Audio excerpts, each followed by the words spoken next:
Soft power याद है, हमने ये सीबीएसई के किताबों में पढ़ा था। US soft power and hegemony 90 के दशक में कॉइंड ये टर्म आज की सेंसिटिव जियोपॉलिटिकल क्लाइमेट में काफी यूज किया जा रहा है। ये एक ऐसी एंटिटी है जो ऐसा लगता है कि हम इससे इम्यून हैं और ये आपके रेडार में ही नहीं है, लेकिन सच तो ये है कि इससे बचना शायद ही पॉसिबल है, क्योंकि ये दुनिया के हर एक कोने में। अब शायद ये है कि किसके पास कितने टैंक्स हैं या मिसाइल्स हैं, ये उतना मैटर नहीं कर, जितना कि अब ये मैटर करता है कि किसके पास कैसा इन्फ्लुएंस है और कितना इन्फ्लुएंस है और कौन इस एब्स्ट्रैक्ट पावर से दुनिया के दिलो दिमाग पर राज कर सकता है। और इस खेल में भारत अब जाके धीरे धीरे एक साइलेंट जायंट बनता जा रहा है। के पॉप से लेकर हॉलीवुड तक, योगा से लेकर बॉलीवुड तक, आज हम खोलेंगे एक ऐसी कहानी जो ना सिर्फ भारत की है बल्कि पूरे दुनिया को एक नए नजरिए से देखें। वेलकम टू गौरव की गाथा, और आज हम बात करेंगे भारत के सॉफ्ट पावर की गाथा। तो सबसे पहला सवाल, सॉफ्ट पावर होता क्या है? The term soft power was coined bye political scientist Joseph नाई इन हिज 1990 बुक, जिसका मतलब यह है कि अपनी कल्चर, वैल्यूज और आइडियाज के थ्रू दुनिया को अपनी तरफ अट्रैक्ट करना बिना किसी जोर और जबरदस्ती के। Soft power is basically the ability of a country to influence others not through force, weapons और money, but through culture,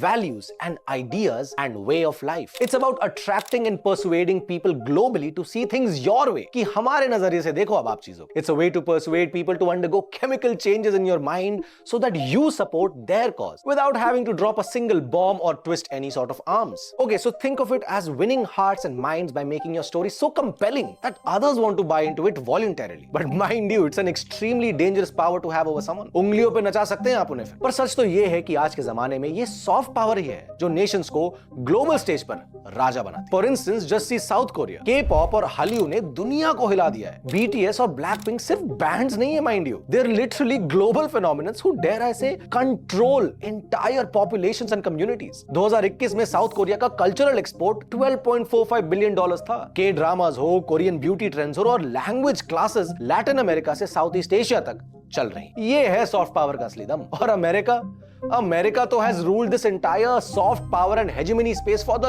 longest time since the Cold War ended. Hollywood हो, Netflix, Marvel films, Google, Meta, ये सब American values like freedom और individualism को दुनिया तक पहुंचाते हैं। हर साल कम से कम 1 मिलियन से ज्यादा इंटरनेशनल स्टूडेंट्स यूएस जाते हैं, क्योंकि वहां का लाइफस्टाइल एस्पिरेशनल है। इवन जब अमेरिका खुद पोलराइज्ड है, तब भी उसके सॉफ्ट पावर को कोई आंच नहीं आती। जापान का एनिमे और सुशी हो, फ्रांस का फैशन और फ्रैंकोफनी हो, और चाइना के कन्फ्यूशियस इंस्टीट्यूट्स हर देश में अपने कल्चर को वेपन्स बना। लेकिन चाइना के पास एक बहुत बड़ी प्रॉब्लम है, ट्रस्ट की कमी। 500 प्लस कन्फ्यूशियस इंस्टीट्यूट्स हैं, लेकिन कई कंट्रीज इन्हें अब बंद कर रहे हैं क्योंकि उन्हें आइडियोलॉजिकल इन्फ्लुएंस का डर है। सो इन सब में where does India fit in? देखिए, भारत के पास सॉफ्ट पावर को हार्नेस करने का इतना पोटेंशियल था और रहा है, but for the longest time we didn't do anything about it. But now Bharat अपनी एंशिएंट रूट्स को मॉडर्न डिप्लोमेसी का हिस्सा बना, और इसमें एक बड़ा नाम प्राइम मिनिस्टर मोदी का आता है। His government has tried to project India as a civilisational soft power, और अब जाके सारी मेहनत रंग ला रही है, क्योंकि honestly India is at the strongest it has ever been, और भारत अब वर्ल्ड स्टेज पर एक बहुत इन्फ्लुएंशियल पावर बन चुका है, और वो भी बिना किसी अग्रेशन के, सिर्फ ऑथेंटिसिटी के साथ। So let's see how this has happened. Firstly, yoga. 2014 में प्राइम मिनिस्टर मोदी ने यूएन में इंटरनेशनल योगा डे प्रपोज, और आज 190 से ज्यादा कंट्रीज में 21 जून को इंटरनेशनल योगा डे काफी जोरों शोरों से मनाया जाता है। टाइम स्क्वायर से टोक्यो तक योगा सिर्फ एक एक्सरसाइज नहीं, एक फिलॉसफी है जो इंडिया को वेलनेस और पीस का एम्बेसडर बनाती है। यूएन हेडक्वार्टर्स में खुद प्राइम मिनिस्टर मोदी ने योगा सेशंस लीड किए हैं, and not by force but by the beauty of our culture. 2, Bollywood और भजन्स। 2024 में इंडियन सिनेमा ने 11,833 करोड़ का बॉक्स ऑफिस कलेक्शन किया था। बॉलीवुड और रीजनल फिल्म सिर्फ एंटरटेनमेंट नहीं, इंडिया के इमोशंस, म्यूजिक और वैल्यूज को दुनिया तक ले जाए। Nigeria, China, Russia, Egypt, Indonesia और लैटिन अमेरिका में इंडियन फिल्म्स के काफी बड़े फैंस। पेरू में तो बॉलीवुड इवेंट्स 2015 से 2022 तक 300% तक बढ़ गए। टोरंटो और बर्लिन फिल्म फेस्टिवल्स में इंडिया इज अ रेगुलर। और सिर्फ फिल्म्स नहीं, स्पिरिचुअल म्यूजिक भी तो ग्लोबल हो रहा है। हैशटैग कीर्तन ने टिकटॉक पर 500 मिलियन व्यूज से ज्यादा हिट किए थे। आर्टिस्ट्स जैसे कृष्णदास और देव प्रेमल के मिलियंस में फैंस। इस्कॉन और आर्ट ऑफ लिविंग के कीर्तन 150 से ज्यादा देशों में होते हैं। ये है इंडिया का साउंडस्केप जो दुनिया के दिल को छू रहा है। People across religions and countries listen to bhajans. Gulshan Kumar ji का गाया हुआ Hanuman Chalisa has close to 5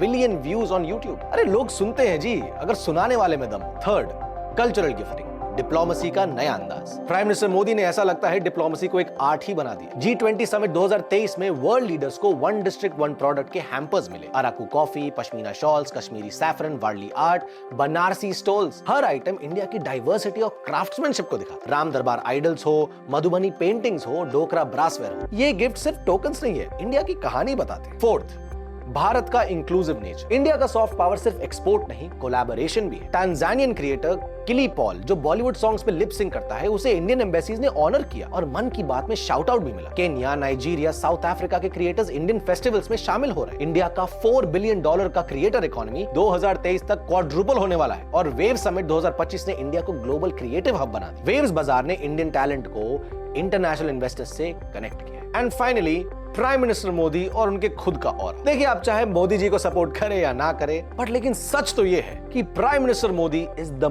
master of the gap. उनकी personality, his aura, the fact that he remembers very minute details about things and the way he has his personal camaraderie with international leaders जो खुद एक दूसरे के गला काटने को दौड़ते हैं, all of that has played a major role in India soft power rising. मतलब आसान थोड़ी है कि ट्रम्प जैसे अनप्रेडिक्टेबल आदमी के मुंह पे ये कह देना कि ऑपरेशन सिंदूर भारत ने रोका था पाकिस्तान के गिड़गिड़ाने पर, ना कि यूएस इंटरवेंशन से। At the G7 summit, Meloni Italy prime minister ने खुद कह दिया मोदी जी को कि मोदी जी मैं आपकी तरह बनना चाहता हूं। और क्यों नहीं, prime minister Modi is the only right wing leader जो 11 साल से सिर्फ टिके ही नहीं, काफी हाई पॉपुलैरिटी के साथ इनसाइड एंड आउटसाइड इंडिया बढ़ते जा रहे हैं। See, in his own personal capacity he has an insane aura और ये दिखता भी है। And mind you, this is not me, but उनके खुद के आलोचक जैसे Shobha De, are eloquent Shashi Tharoor ji and Barkha Dutt, वो खुद कहते हैं man is made of steel यार।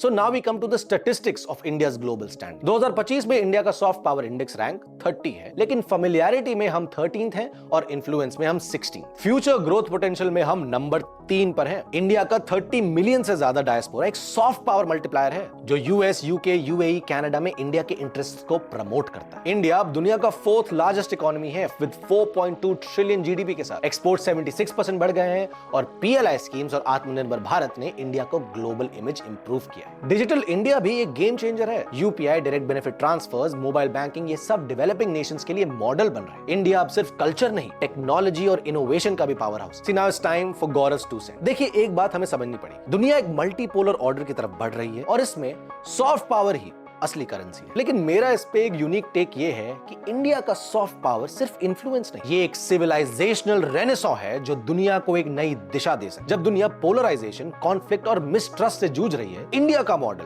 नॉन एग्रेशन, प्लूरलिज्म और म्यूचुअल रिस्पेक्ट, ये एक ऐसा ब्लूप्रिंट है जो ना सिर्फ नेशंस को जोड़ सकता है बल्कि ह्यूमैनिटी, इंसानियत को एक नया फ्यूचर की तरफ ले जा सकता है। योगा पीस देता है, बॉलीवुड इमोशन से जोड़ता है और हमारा क्रिएटर इकोनॉमी इंक्लूसिविटी का प्रतीक। और ये सब के पीछे एक ही फिलॉसफी है, वसुदेव कुटुंबकम, दुनिया एक परिवार है। लेकिन यहाँ एक छोटा ट्विस्ट है, इंडिया का सॉफ्ट पावर तब तक पूरा दम नहीं दिखा सकता जब तक हम खुद अपनी कल्चरल वेल्थ को घर में उतना ही सम्मान ना दें जितना दुनिया दे रही है। If we do not believe in our own culture, no one will. हमारे आर्टिसंस हो, लोकल क्रिएटर्स हो, ट्रेडिशनल नॉलेज होल्डर्स को मेन स्ट्रीम में लाना होगा। अगर हम खुद अपने रूट्स को भूल गए तो दुनिया में चाहे जितना भी आप योगा और बॉलीवुड फैला दीजिए, वो खोखला ही रहेगा। देखिए, कुछ तो बात होगी ना हमारे सिविलाइजेशन में जो 10,000 सालों से खड़ी है। 800 साल इस्लामिक रूल, 200 साल ब्रिटिश, और फिर भी इस धर्म के लोगों ने अपनी सिविलाइजेशन पावर के दम पर ही अपने आप को यहां तक लाया है। सत्य तो एक ही है, Sanatan. It is indeed eternal. So my point is, let's make India not just a soft power giant but a cultural beacon जो ना सिर्फ दुनिया को इंस्पायर करे बल्कि खुद को भी